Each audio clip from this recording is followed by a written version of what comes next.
So here we have the Mini 5-door hatchback on a 19 plate. I'm going to start off by hopping inside the car and running through some controls first of all.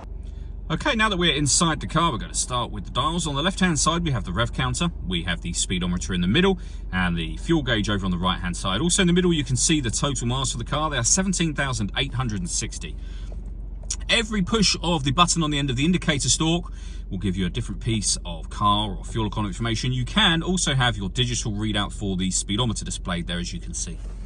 If we back out to the steering wheel, on the left-hand side, we have a speed limiter, and on the right-hand side, stereo and phone controls. The phone controls can only be used after you pair the phone to the car, which is done over here on this central screen under the phone heading.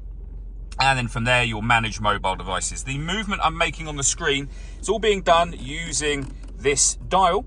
You can use the collection of buttons that surround it, but the dial will do virtually everything. So, for example, if you want to go into your music menu, push the dial down.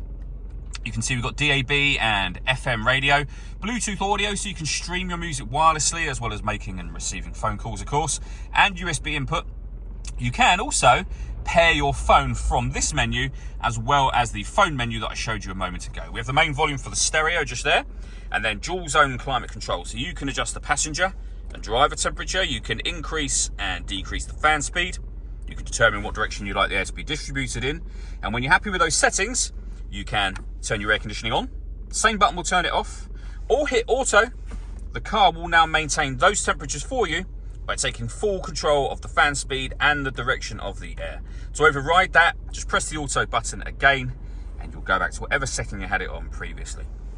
Beneath that, we have your heated driver's seat with 3 different heat settings, and the same over there for the passenger side as well.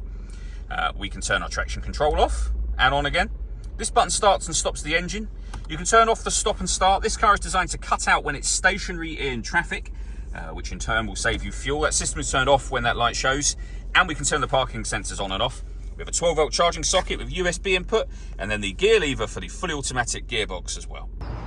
All that leaves me to say is thank you for taking the time to watch this video. If you'd like to come and see this ULEZ compliant car for yourself and have a test drive, please feel free to call either of our MJA sites. We'd love to hear from you soon.